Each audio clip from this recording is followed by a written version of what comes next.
It's a beautiful Monday morning in the city of Lagos, Southwest Nigeria. My name is Damlola Ogunshaki, and I'm starting with Vanguard of the paper review. Vanguard is leading with toxic harvest, hazardous pesticides, and food production export. That's according to experts. Over 23,400 MT pesticides are imported annually. We ban pesticides injurious to health, Director General NAFDAC says.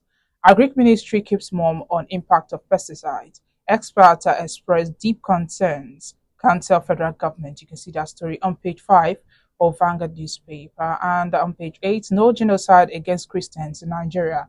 That's coming from federal government. As strike begins today, federal government wades into Dangote, PENGASSAN face off. Dangote blasts PENGASSAN. Only recall of members can stop strike. That's coming from PENGASSAN. You can see that story on page 5. On page 9, Ponzi. SEC raises alarm over AI-generated investment scams. Customs commences a one-stop shop cargo clearance. Editors to security agencies stop misusing Cybercrime Act against journalists. You can see that on page 8 and top banner on page 10. INEC disclose details of selection process for Yakubu's successor. Serap tells Tinubu. Jonathan will contest return to Aso Rock in 2027 on PDP ticket. That's coming from Jerry Gana. You can see that on page 13. And lastly, on Vanguard newspaper, Nigeria suffering, bleeding at 65. That's coming for Raf Obioa. You can see that story on page 14. Away from there, we'll move to the Punch newspaper. The Punch major headline says marketers fear fuel price hike as PENGASSAN strike begins. Oil union orders shutdown of power plant, alleges military foiled crude supply stoppage. TUC threatens strike.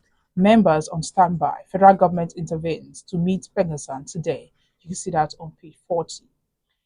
Petrol export eats 371 billion naira amid heavy import reliance. Pro-Wike lawmakers absent at Fubara's Independence Thanksgiving. You can see that on pages 56 and 9 of the Punch newspaper. Police rescue trafficked Ghanaian, arrest 5 in Ogun. And lastly, on the Punch newspaper, top banner, Christians are not endangered or marginalized. Federal government tackles critics. You can see that on page 7. Now let's move to the Nation. Nation is leading with federal government intervenes in Dangote, PENGASSAN's role. Oil workers union strike call condemnable, says Dangote refinery. Nigerians are sacrificed paving way for economic renewal. That's a rider to the photo story on the front page of the Nation, and the story continues on page 6. No religious genocide in Nigeria, says Idris. A mockery for a United States talk show host on alleged killing of Christians. You can see that on page 5. PSC mourns as former Christian Parry dies at 88. Page 6 has that story. And lastly, on the Nation newspaper, no discussion yet on zoning in ADC, says spokesman. You can see that on page 4 of the Nation newspaper. Lastly, the Guardian is leading with Nigeria risks 14.7 billion naira daily loss. Fuel crisis as Dangote PENGASSAN rift deepens. You can see that on page 5. Punishing suicide attempt undermines mental health reform. You can see that on page 9. SEC warns of AI investments scams targeting Nigerians. Resident doctors issue federal government 30-day ultimatum over unmet demands. Federal government dismisses religious terrorism allegation. You can see that on news page 40. And lastly, on the Guardian newspaper, federal government orders urge unity, shared responsibility at 65th Independent Service. You can see that on news page 3 of the Guardian newspaper. And that's all we have on the front pages of the dailies. Join us after the break for a brief analysis of some of the stories.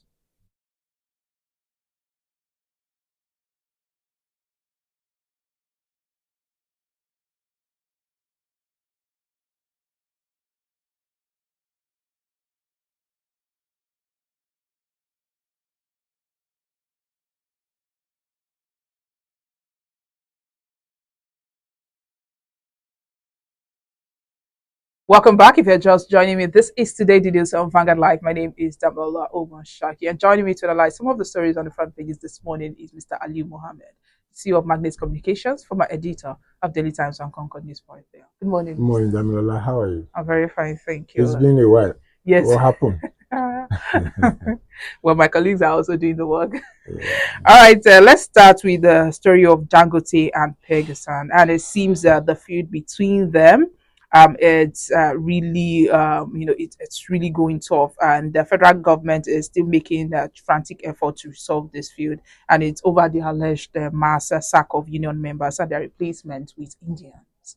What do you think about this feud between them? You want me to be frank with you?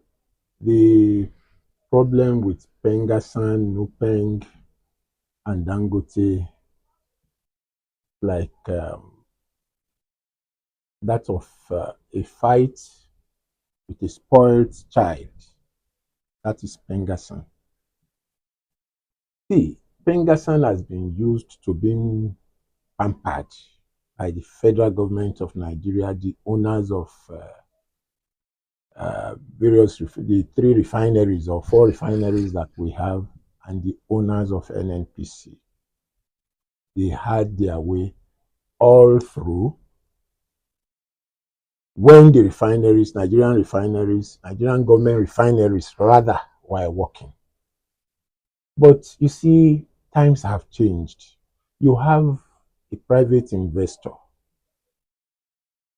who has invested his own money in building a refinery. The issue between them and Pengasa came on. And you are saying that Dangote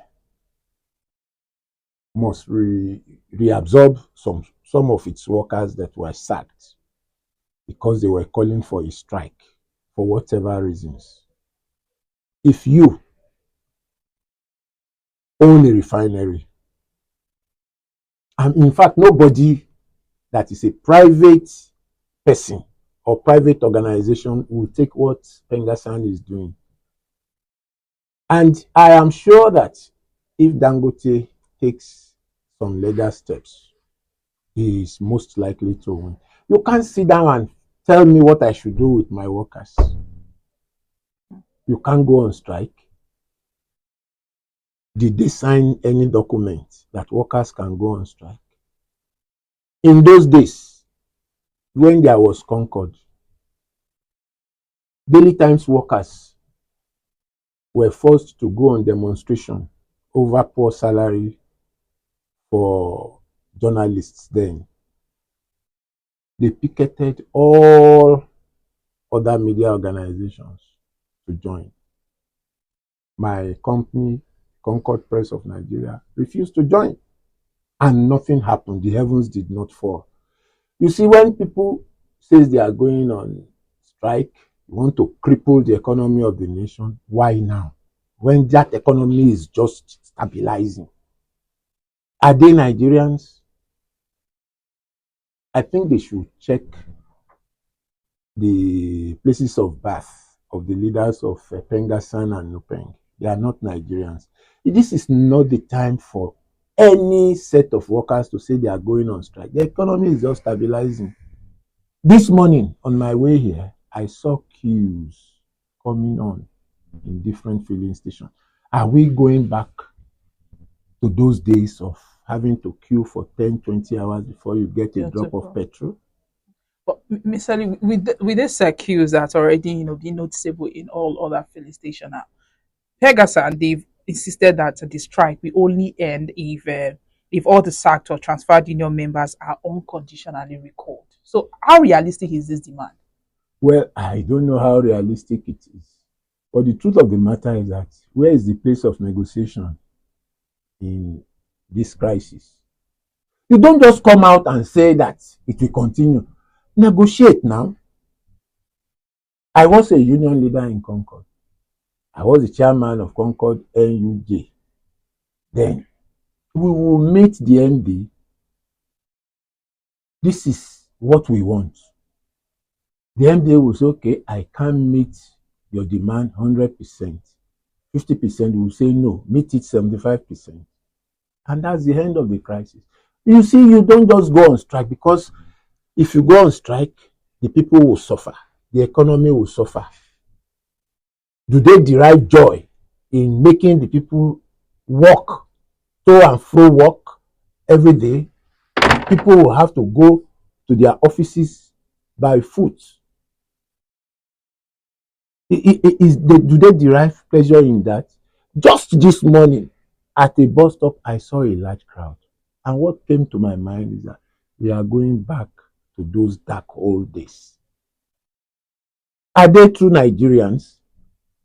You see, why won't these people embrace negotiation? I learned last night that representative of Dangote wanted to meet with them, but they refused. So the federal government had to intervene. And as usual, they know how they will settle this misunderstanding, because they are like spoiled children who are used to protesting and getting something, and they will stop. But you see, the old order has changed. If we have more than one private refineries in Nigeria, will they call out all the workers of those refineries? Will all of them join? You have to sit down and realize that we are no more in those dark old days when unionists will hold the nation to ransom. But what leverage do you think the government should bring, that to be fair to both parties in terms of settlement, especially, when one of them is really a massive private company that When has when I had coverage? when I heard that the government has intervened, what I thought the government would do was to tell them to go back to work while negotiation starts almost immediately. If it has not started, let it continue. So it's not that at a time the federal government is coming in, you are threatening brimstone and fire. To me, these people are not the Lord and Master of this country. We must take over this country from saboteurs as soon as possible. We are all happy that the economy is doing fine. It is picking up gradually. If you go on strike for 1 week, what will be left of the economy? Knowing fully well that our major source of income is from oil, crude oil. And so, are you helping the economy or you are sabotaging the economy? Because Dangote sacked or dismissed some people. It's a matter of negotiation now. Working, meet Dangote himself. The man that I know, I have interacted with him a couple of times. The man that I know is not that stone-hearted. If they meet him and tell them to reabsorb those workers, he would. Not that to confront him. If I am Dangote, I won't take confrontation from anybody because I use my money to set up that refinery. So you can't dictate to me what I have to do in my company. I will tell you that because you didn't give the money. Well, you can do that with the federal government of Nigeria because they are spending the people's money. Here, I'm spending my money. That's the difference. So you can't start dictating to me. I will do what I want if I think a staff has done something wrong. You can call Dangote a monopolist. I don't bloody care. He has brought the money with which that refinery was established. The refinery has been running well. He has been importing crude when he was denied access to local crude here. And so what else do you want from the man? So all this type of hypocritical actions is not encouraging to other businessmen who want to start a similar project in this country.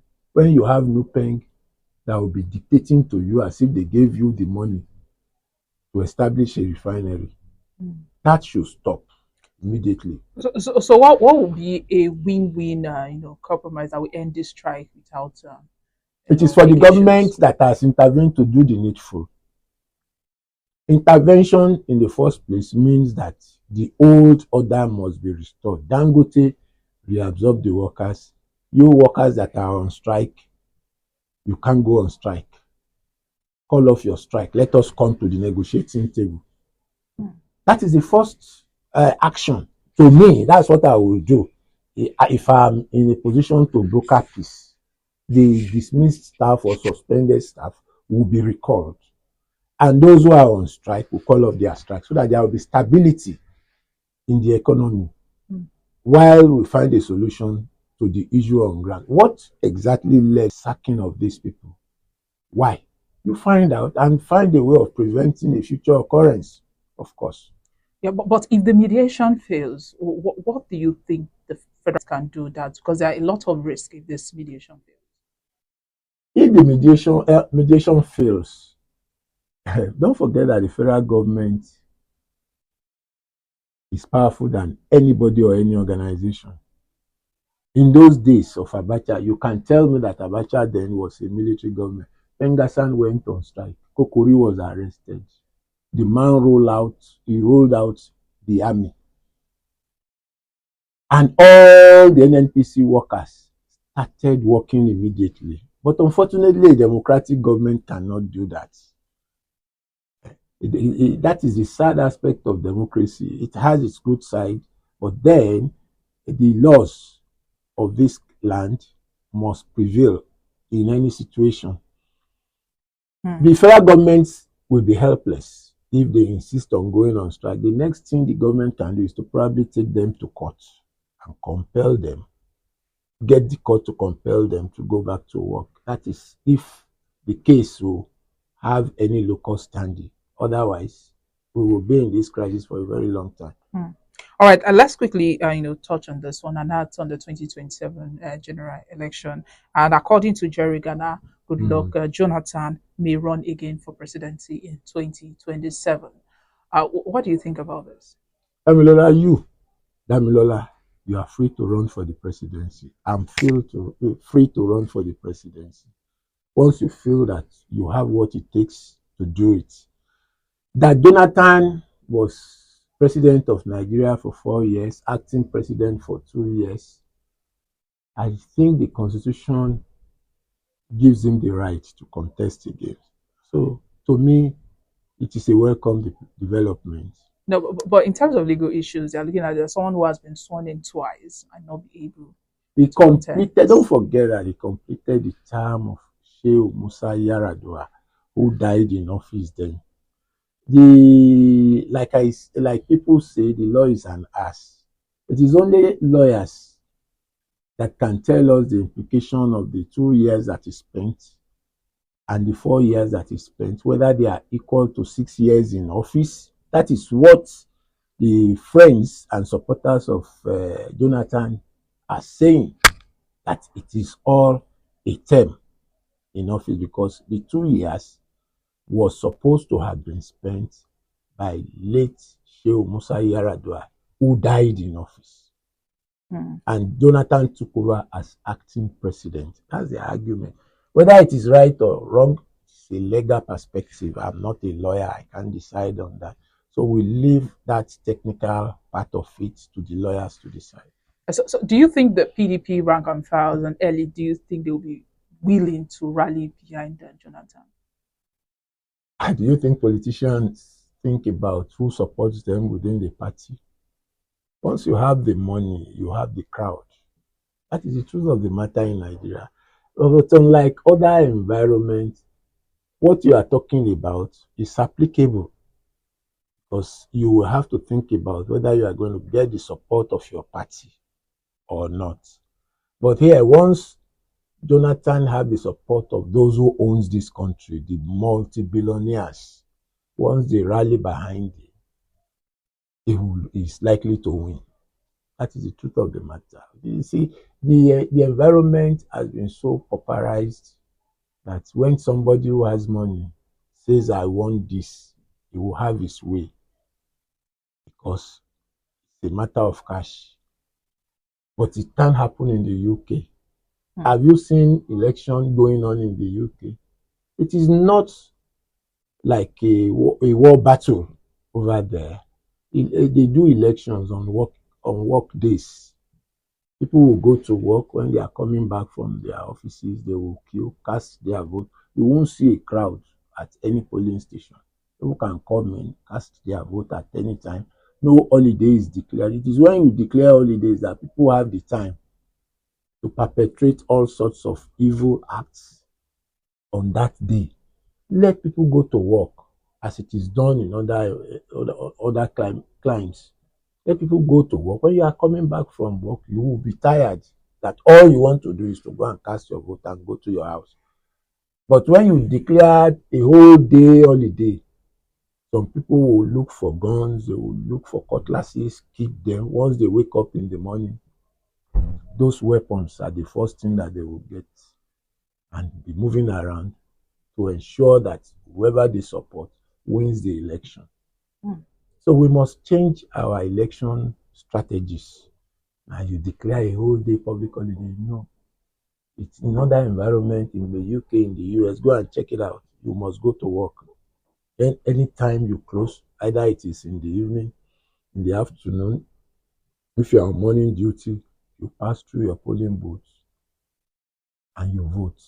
You don't have a large crowd like we used to have during elections at any polling station in other parts of the world.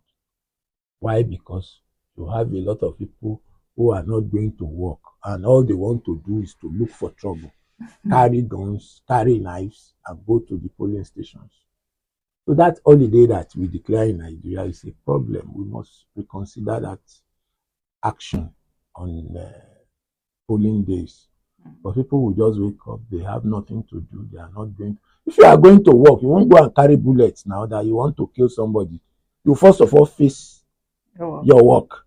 When you are But going, don't you think that will affect the voter turnout? has it affected the voters' turnout in the UK? No. We have the most credible elections in the UK and the US. Yes, there may be infringements here and there. But here, you give a whole day for people to perpetrate all sorts of evil acts on election day because you are on holiday. If you have gone to work in the morning, you will be tired that all you want to do is to go to your polling booth, cast your vote, and go home. So, but yes, I know there are thugs who don't go to work. Let the police deal with them. So we must sit down and review our electoral processes. We have to, it must be thoroughly reviewed. If we continue to manage our democracy the way it is now, I don't know how it will all end. Mm. That is the truth of the matter. All right, let's move away from that. The federal government has strongly rejected a recent allegation circulating on international media platforms and by online influencers, which suggest that Christian communities in the country are being systematically targeted in a religious genocide. What do you think about this? I read that report. It is nothing but a fake one from the pit of hell. They couldn't mention which area the event happened. Nobody could talk about it. You see, to me, I think the government should disregard it, the people should disregard it. When there is peace in Nigeria, some evil minds find a way of causing trouble without showing support for anybody or any particular person in power. The truth of the matter is that there have been peace in this country in the last 2 years. And some people believe that election is coming, we must look for a way to foment trouble. It will not help anybody. Because at the end of the day, if the country is not peaceful, everybody will suffer from it. That we even have this peace we have, people are suffering. A lot of people can't eat. So if you now create trouble, people can't go to work. How will they survive? Only the few people that have money stocked in their house will be able to survive. Those people like us won't come out, won't be able to come here. But Mr. Liu, you mentioned peace, but we've been having bandits and kidnappings going on. I mean, just recently, bandits killed 10 and kidnapped several in Kwara State. Lola, banditry is sponsored by some of us in this country. Unfortunately, the government cannot get at those who are sponsoring banditry. Who are the people collecting the ransom? Who? Are they ghosts? Why won't the government be able to fish out those who collect the ransom? There is a video circulating of some small boys throwing naira notes to the air. That's ransom money. I saw that video and I shook my head. That is the money they collected from people whose relatives, whose children have been killed. And you are now rejoicing over it. As much as I believe that people have fundamental human rights, we must do everything possible to crush banditry. It is all over the north now. It is coming to Kwara State. I read something about Kwara State this morning. Yeah, 10 people were kidnapped and several. If care is not taken, it will happen in all parts of Nigeria. And it will become a legitimate way of making money. For instance, I can't travel to my state by road again. That is the truth of the matter. I have to spend times 200% of what I will use to buy petrol to go to my state. And I have to arrange for cars that I will use because I don't want to get into the hands of kidnappers. It is not the money to pay, but the torture. You can imagine a small boy slapping me. I will want to slap back, and the end is they will shoot. So why don't you avoid all those drama if you can? Now, if you want to travel to a troubled area, you sit down and look at the pros and cons. Is it safe? Is it safe? Should I go? If you are convinced that you shouldn't go, please don't go. I have written off any trip to the north. I have written off any trip to the southeast. If you call me from the southeast to come and take 1 billion, I won't go. That's a lot of money. If you call me from the north to come and take 1 billion, I won't go. No matter what that business is, I have no business there. Even Abuja is becoming unsafe. Somebody that was coming from Abuja or from another state to Abuja that went to do graduation in her school was kidnapped. Why would any sane human being kidnap somebody who went to do graduation? That person is not likely to have money because she's not working yet. Why? What do you want to get from her? Rape her? Do you know how you will end? Do you even know whether she has HIV or not? So you see, these people are simply sons of the dog. That's the way I would describe them. The kidnappers and their associates, they are all sons of the dog. And they will all die by the sword, by the grace of God. All right, let's talk about the response to these religious violence claims. Do you think instead of just war, do you think the federal government or they should have investigated and properly showed data in order to respond to these allegations? Because of course there are different comments and different things on social media. So No, you see, those things that you are saying, they are different. Some of them are the truth. That some soldiers are helping bandits with arms and ammunition. Can you dispute that? Have you seen the arms and ammunition they exhibit anytime they are on video? Have you seen them? They are serious automatic guns. How did those guns get to them? In Zamfara, in Niger State, in Kano, in Kaduna, you see bandits being videoed. They are not close, they are not disguising. They don't have anything covering their faces. That is the height of, how do you call it? Impunity. It is the height of impunity that killers are not hiding their faces. They must have somebody that is backing them in this climb.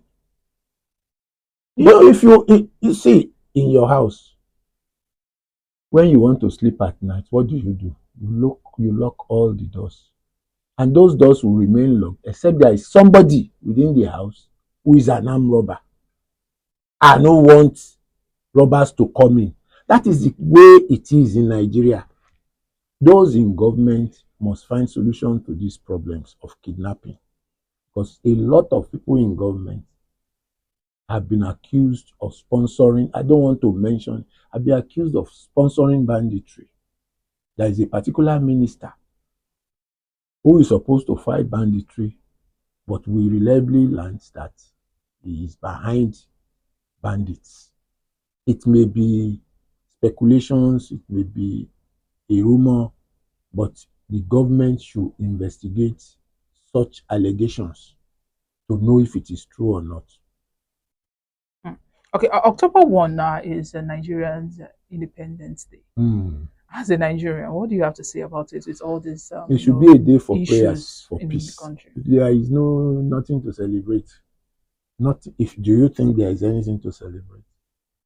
Oil workers are going on strike, and that strike will take you to October 1st if care is not taken, and you want to sit down and celebrate. No, there is nothing to celebrate in this country. We should go to churches, mosques, those who worship idols. If idols can bring out anything good, they should go to those idols and beg them to help us conquer banditry in the country. But I know that prayers can do it. But there is nothing to cheer about. I'm telling you, people are suffering. A lot of people can't eat. That is the truth of the matter. How much will you take to a restaurant these days that will give you a satisfactory meal? 3, 4, 5,000. How many people have access to that? I guess 3, 4, 5,000. So it depends on the book you are going to. Abi? So, Torio, there is nothing worth celebrating. We should be prayerful. Let the president go to a mosque to pray.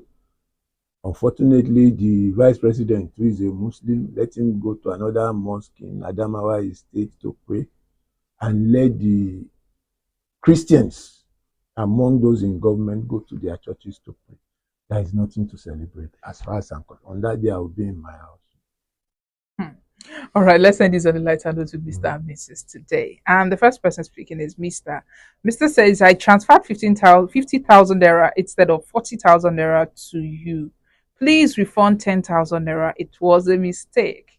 To who? Mrs. replied, mistake. Fine. I served you 5 pieces of meat instead of 3, and you finished it. Please refund 2 pieces. It was a mistake. No, you see, you don't transfer money to a woman. 10,000 is not much. You are touching me, sir. You don't transfer money to a woman and ask her to refund it. No. This response is touching we women. Yeah, that is trust us more, we will. No, will you do it? Damilola. If your husband transfers. I know, but when I ask for 40,000 naira, I'm also expecting to give you like 50,000, 60,000 naira. So I believe that's the charge on top. That's the charges on top. Anyway, Mr. should forget the 10,000. It's a gift. Big gift. Big gift. All right, thank you. And also, you don't even know what the price you will meet in the market now. So we have to put the additional. There may be some reasons behind the season of the 10,000 naira. You know what Mr. did overnight? You can't say now. All right, thank you, Mr. Ali, for joining us this morning. You're most welcome.